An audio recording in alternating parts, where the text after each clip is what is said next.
How are the Oklahoma Sooners going to rebuild the wide receiver room?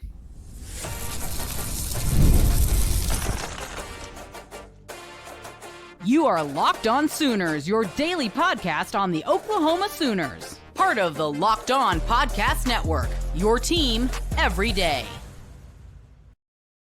What's up, Sooner Nation? Welcome to Locked On Sooners, and thank you for making Locked On Sooners your first listen every single day. Shout out to all the everydayers out there. Today's episode is brought to you by FanDuel. You can get started with a big return on FanDuel. New customers can place a $5 bet, and you'll get $150 in bonus bets if you win that first $5 bet. Visit FanDuel.com to get started. He's Jay Smith. I'm John Williams. We know the Oklahoma Sooners are interested in several wide receivers in the transfer portal. We discussed Donovan McAuley on yesterday's show, but Jay, just take the people back through what the Indiana Hoosiers transfer wide receiver brings to the table and why Oklahoma might be interested in him. Yeah, McAuley had a really solid second season there at Indiana, like 48 catches, 600 and something yards.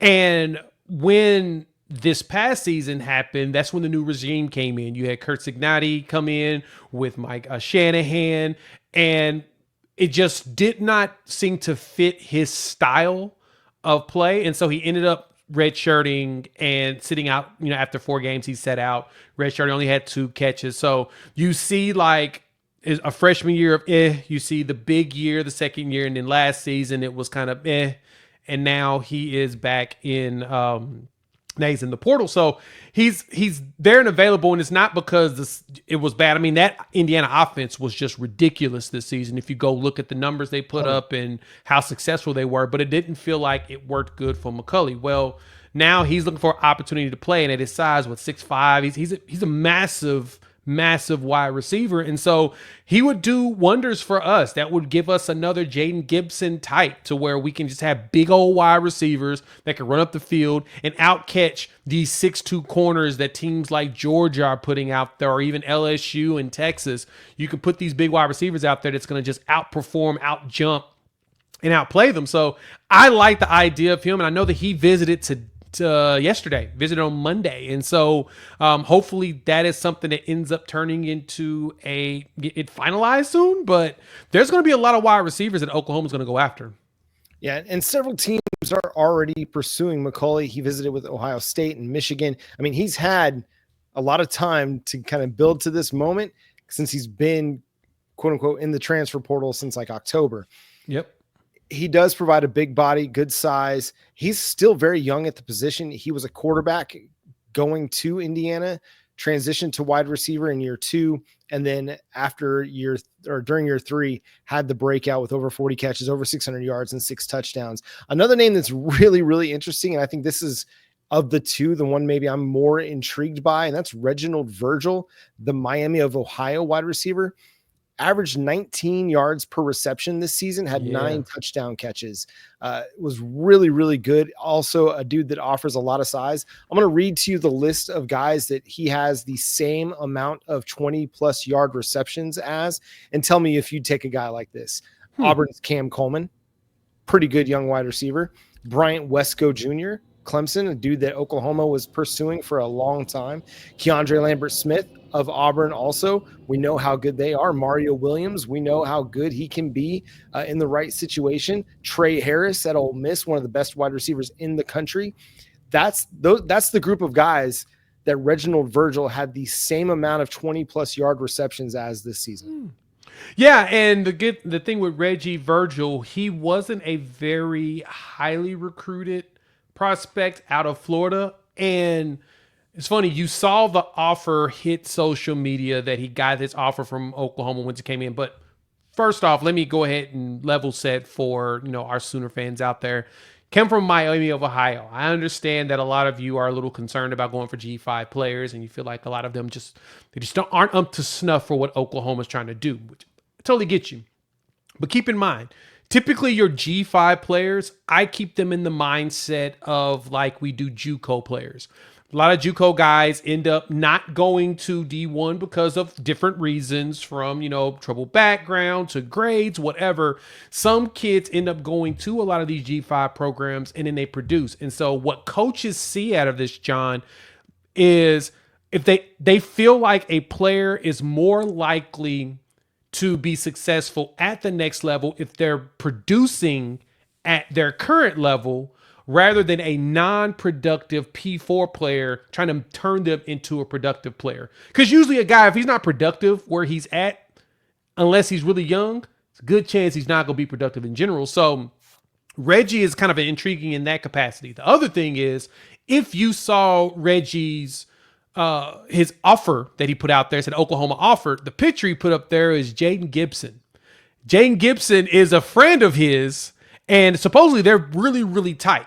So if Reggie Virgil is looking at Oklahoma with Nick Anderson hitting the transfer portal, it sounds like there's a very good possibility that Jaden Gibson's going to stick around to play ball with one of his close friends, with one of his brothers, as he would say. So I'm pretty excited about the idea of him. He comes in as a giant as well, 6'4", like Jaden Gibson 6'5". So that's another really big wide receiver. And it sounds like what we're pursuing is the bigger dudes, and we're going to put them in this Arbuckle system, this Ben Arbuckle system, and have these dudes flying all over the place, John. Yeah, they're definitely going after guys that can get down the field and win downfield. And that's the thing I like about Virgil's game is, I mean, he can win in a lot of areas, but he can win down the field, both with the speed just getting behind guys, but also he can make the athletic catch in 50-50 situations. I think that was one of those things this season that the quarterbacks just didn't trust, is the wide receiver's ability to win in a 50-50 situation. And we saw in Jackson Arnold's true freshman season, his willingness to throw to Jaden Gibson in a 50-50 situation. Well, he didn't have that this year.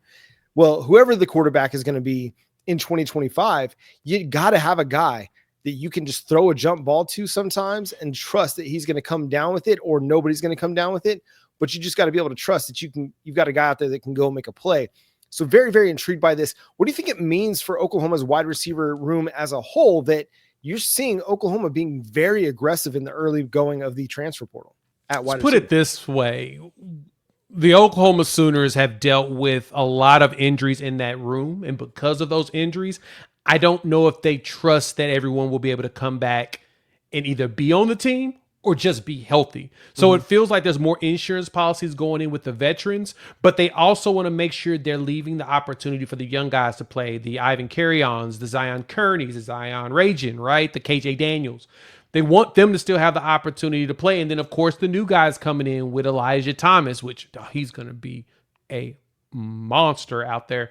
You're going to have your young players coming in along with the young players you currently have, and then you want to bring in veterans to have a good mix.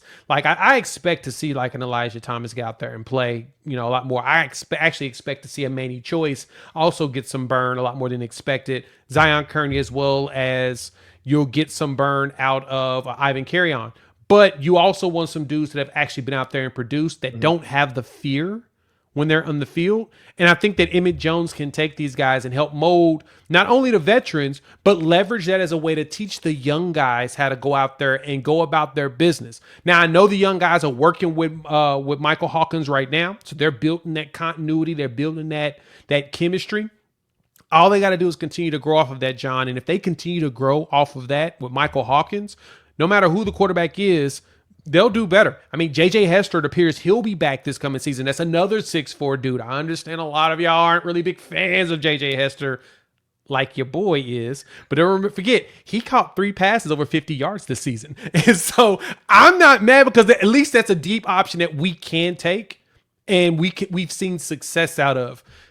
We add these other guys and we do the exact same thing. Oh, my goodness. There's a good chance that whomever the quarterback is, if it's Michael Hawkins that ends up winning the job and starting, or if it's another veteran quarterback that comes in, like a John Mateer, Darian Mensah, or whatever. I mean, Malik Murphy, we'll talk about that a little bit later.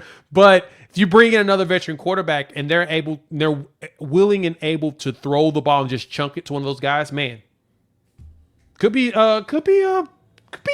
some fun out there that Sooners have missed over the last year. Final note here on Reginald Virgil. He had 7 straight games with a touchdown to end or over the final 8 games, but 7 straight. he had a big game against Northern Illinois. If you remember Northern Illinois, that's the team that beat Notre Dame earlier in the season. He had 4 for 107 and a touchdown against them. Against Bowling Green, a team that took Texas A&M to the brink in non-conference play, he had 6 catches for 82 yards and a touchdown. So you might look at it and be like, oh, it's just the MAC. Well, the MAC was giving people fits this year. Yeah. And my dude went out and produced in the MAC. So take that for what it's worth. I know you're going to hate it in the comments section, but just give us your thoughts. Give us your responses. We had a bunch of dudes enter the portal on day 1 of the transfer portal winter window. Let's discuss that coming up next year on Locked On Sooners.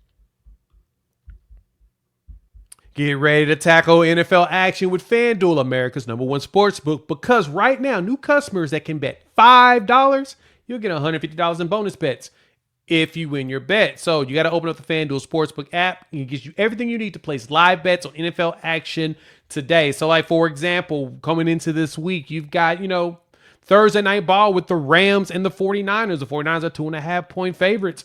If you're feeling froggy, jump on it. Maybe you want to put some money on Baker Mayfield and the Buccaneers, who are 2-point dogs playing against the Los Angeles Chargers. So whenever you get a hunch in the middle of the game, you can check out the latest stats, view live play-by-play, and so much more on the same page where you place your bet. So visit FanDuel.com. You'll get started with $150 in bonus bets if you win your first $5 bet. That's FanDuel.com. Never waste a hunch, and make every moment more with FanDuel, an official sportsbook partner of the NFL.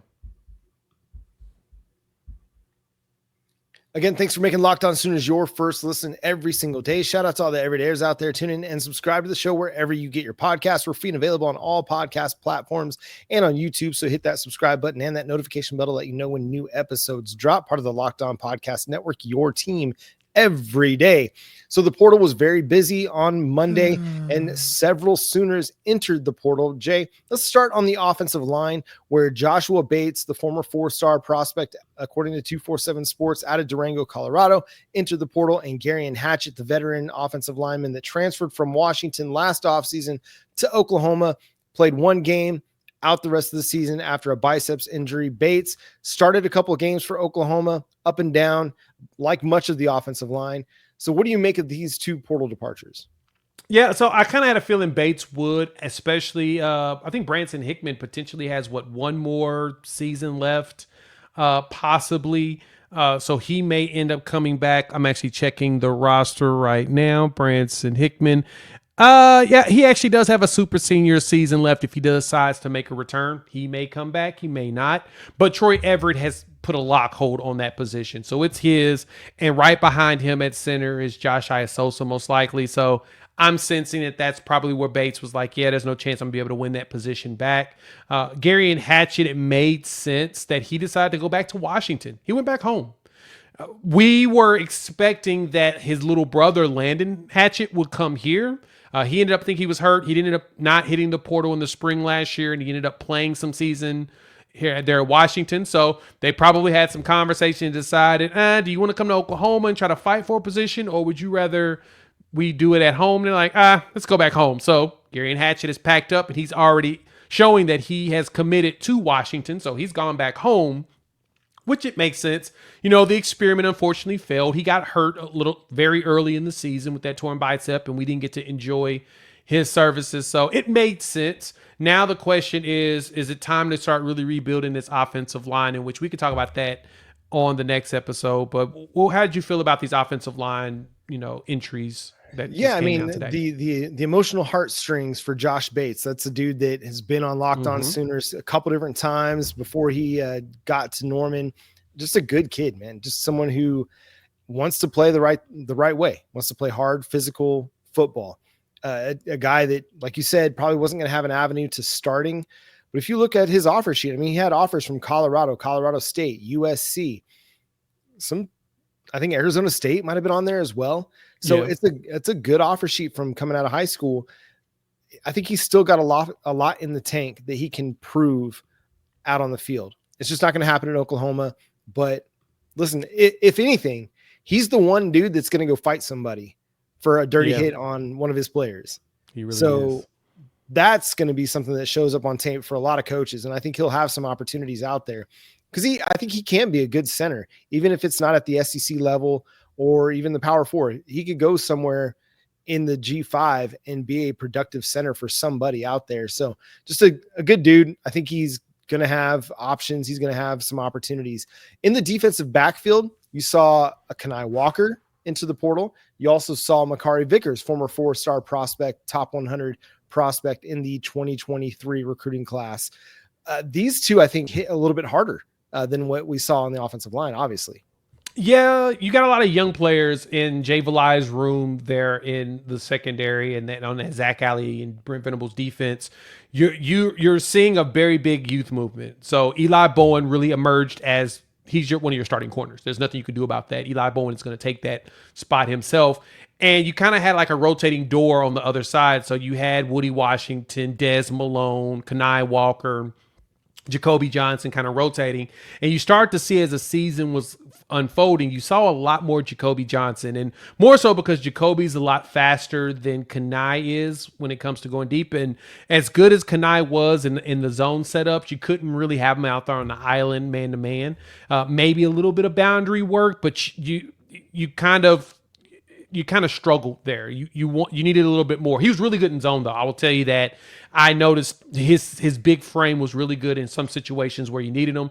Honestly, I kind of wish you would have played him against Missouri when they were going deep to those wide receivers. You could have had Kenai following them because they weren't burning anybody. They were just using their size and ability, and it would have been a lot smarter to have a bigger guy like Kenai out there, but I digress.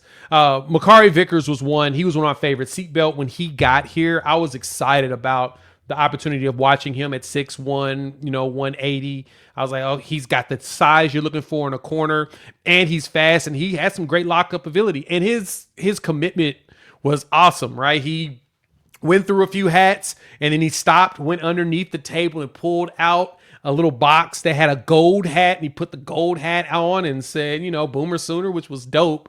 I remember that from a couple years ago, but the only thing with him was he just wasn't healthy. Mm-hmm. And so because of that, it kind of gets to the point where you start falling down the depth chart, and Oklahoma's looking at some players in the portal right now that you would probably supplant them on top of the dudes that we just brought in as freshmen in Cortland Guillory, right, as well as Malik Hawkins. You got two corners that are, pretty grimy right there, and now you're probably going to add some young corners to go with that and build a really stout room. Yeah, and don't forget Tristan Haynes, another Carl Albert Tristan. Have an opportunity to be very productive. So it was a good DB class for Oklahoma, especially at cornerback with Guillory and Hawkins and Tristan Haynes. Throw in Jeremiah Newcomb, who was I want to say he was a top 150 prospect in the 2024 cycle, someone that you can be really excited about. And if you're able to get Gentry Williams to come back, you got Eli Bowen coming back. There's something to work with at cornerback. Eric McCarty, a local kid out of McAllister, isn't going to finish with Oklahoma. He's also in the transfer portal. Now, this one is one of those that's just a bummer the way his career got started. Had the ACL injury in the championship game, in the state championship game.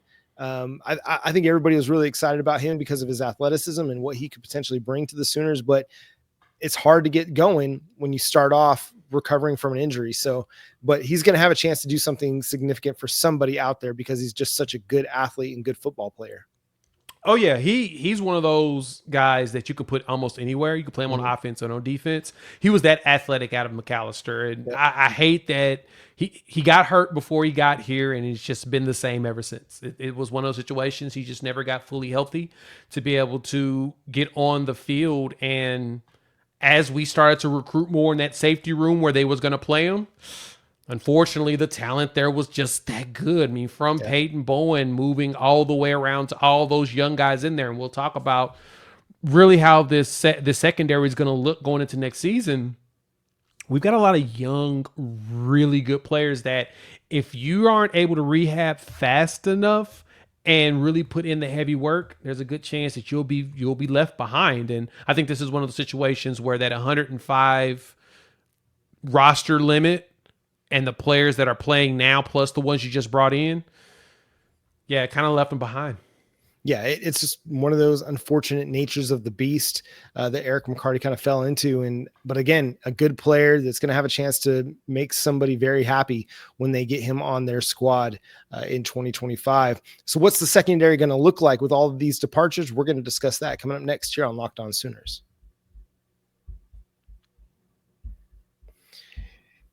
Nothing delivers comfort and joy quite like the unrivaled quality and taste of Omaha Steaks. It's guaranteed perfection in every single bite. And right now, you can save on unforgettable gifts with 50% off site-wide at omahasteaks.com. Plus, score an extra $30 off with promo code COLLEGE.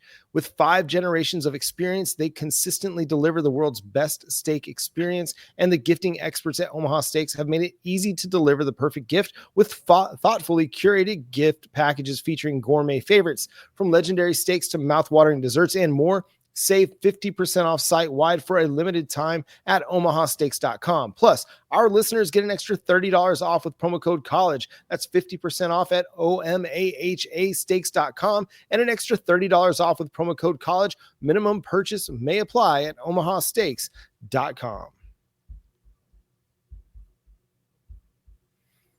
Thanks for making Locked On Sooners your first listen every single day. Shout out to all the everydayers out there. Tune in and subscribe to the show wherever you get your podcasts. We're free and available on all podcast platforms and on YouTube. So hit that subscribe button and that notification bell to let you know when new episodes drop. Part of the Locked On Podcast Network, your team every day.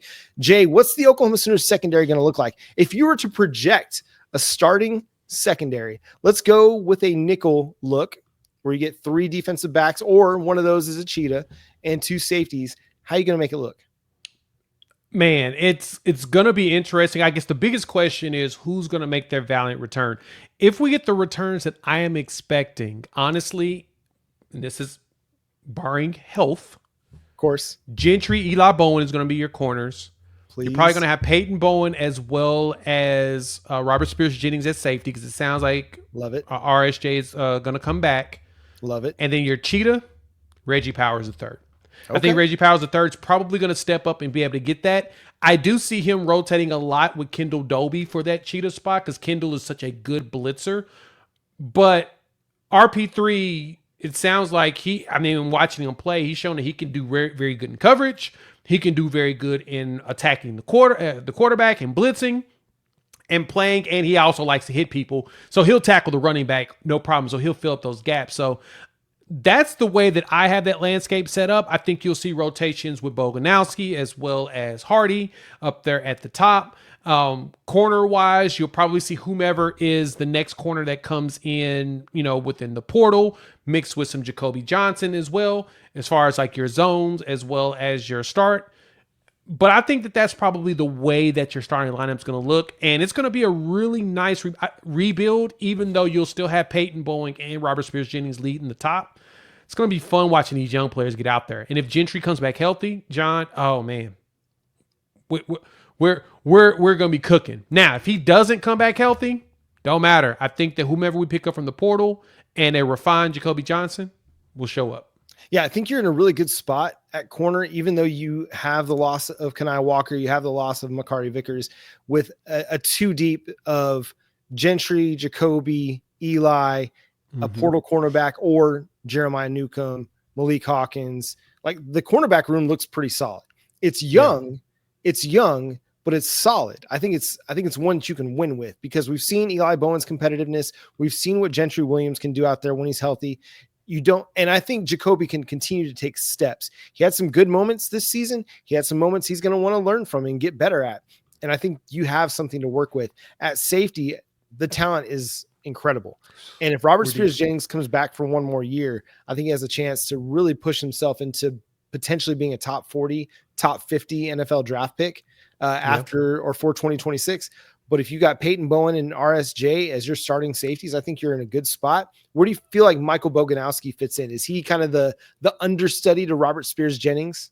Honestly, he feels like more of an understudy for Peyton Bowen. I feel like he's more of your strong, just because we know he likes to hit and come down the line and level somebody. Hardy feels more like you're free. He feels like one that can float around and find just find where the ball is and go out there and get you an interception. And so That's the good thing about the way that this team is set up as far as these young guys go. You've got a good amount of that getting that threesome of young safeties like that, especially because one of them, we were thinking that Boganowski would be in your cheetah, but we also know how difficult the cheetah role is, and nothing against him, but he seems like he's much better as just somebody that can come down and stop the run and hit somebody. So you take advantage of that. Powers the third appears to be the guy that's a little bit more versatile in that, but that's the good thing is you can rotate those guys around. So you've got a good safety room, and then whenever you bring in the other players, you got in Marion Robinson as well as Marcus Rimbley, who both also like to hit people. They're going to be fun out there right behind them. So you've got yourself years upon years stacked of young, talented safeties that, man, we should be fine for at least the next 3 years. The question's going to be, what does either 26 or 27 look like when it comes to that safety room? When you pick up more recruits at that point, what does Brandon Hall and Brent Venables do at that point? How does Zach Alley put these pieces together? That's really the question I have. Yeah, and I think it'll continue to come together. As long as Brandon Hall is still coaching at Oklahoma, I think the recruiting will still be really good because he's been on fire since showing up in Norman. I could imagine, we've talked about it before, that he's potentially a guy that could end up getting a DC job at some point down the road. Jay Valai has done a really good job recruiting as well. When it comes to the portal, though, I don't feel there's this huge need to bring in a defensive back. And I know that feels crazy. If you're going to bring in somebody, to me, it has to be a legitimate frontline corner that is day one starter and a game changer, not somebody that's going to come in and be a depth option. You've got plenty of guys that I would rather those snaps go to that can compete and earn opportunities than to throw in another guy that is just a quote unquote depth option or somebody that you're not sure if they can be better than what you've already got in house. I'm content with what I've got in house. If you can get me somebody that's head and shoulders, legitimate, game-changing corner, then by all means bring him in, but don't just bring in a guy just to bring in a guy, in my opinion. Yeah, no, I agree with you there. You want to make sure that if you bring in somebody, it's got to be a game changer. It's got to be someone that's going to be able to fight for the starting role or take the starting role from somebody. So I totally agree with you there. I do want to make sure that we have some size and some guys that are some dogs. We need some aggression out there at corner. Probably the corner was probably the position that most on defense left more to desire. Even with Eli Boeing playing at a freshman All-American level, you still want, especially as a true freshman, that LSU game still left a little bit taste of, you need more. You need a guy that's a little bit more ready, someone to shut a little bit more down, which he will. That's something that he will build off of. He will build off that game. He will watch that film and he will grow. That's what you can tell out of his game. But no, I agree with you there. If you're going to bring in another corner, if Jay Valai and Brent Venables decide that we need to add some more and Zach Alley says, hey, give me another corner, they've got to be big. Is one. They've got to be over 6'1". You've got to have height and size, right? If you're gonna add, nothing against Eli Bowen, but at his height, he's really good, but he's gonna be placing a lot of mismatches on purpose. I know he'll win a lot of them, but he'll also be able to keep up with some of these smaller wide receivers, these slot dudes that's gonna be bigger problems, or these outside guys that are just that talented, like a Ryan Williams. You're gonna want some bigger corners that's gonna be able to be a part of jump balls. And that's the thing you want to chase. So as long as they're big and strong, which I've seen a couple of names that have been floating around with our name around it. I saw one. It was Jaleel Hurley, the corner from Alabama. Seeing his name's been floating around social media, and he was one that really intrigued me because he's like 6'2", and he was a top 50 recruit when he came out of high school. Young, but he's someone that probably could fight for a spot. So the key thing here is, whoever we go after, just like you said, John, they've got to be somebody that's going to be able to walk in and play today. Yeah, I don't want a progress stopper because you've had some of those guys, and it kind of kept guys like Jacoby Johnson from getting on the field earlier and going through some of those growing pains in non-conference play and being a little bit more ready to go down the stretch. You know what I'm saying? Like, that's true. You had some of those guys along the offensive line. don't bring me any progress stoppers. I want guys that are legitimate starters, not guys that you hope will be starters. Because if you want somebody to be a starter, just use the guys you got in house. Agreed. And that's going to do it for today's episode of Locked On Sooners. Thanks so much for tuning in and being a part of the show. Subscribe to the show wherever you get your podcast. We'll continue to touch on the transfer portal. That'll be a big topic of discussion here on Locked On Sooners. We're going to have to talk Malik Murphy because the former Texas, former Duke quarterback has entered the transfer portal. We'll do that on the next show as Oklahoma potentially looks at quarterbacks for 2025 with new offensive coordinator Ben Arbuckle. But follow Jay on Twitter at Unfair Sports. Follow me at John9Williams. Check out his channel, Unfair Sports, on YouTube. You can read my work covering the Sooners over at SoonersWire.com. Also, check out our social media channels on Twitter, Facebook, Instagram, TikTok, Locked On Sooners, where we'll interact with you over there as well. So again, subscribe to the show wherever you get your podcast, free and available on all platforms and on YouTube. Until next time, he's Jay Smith. I'm John Williams. We'll talk to you then. Boomer. Sooner.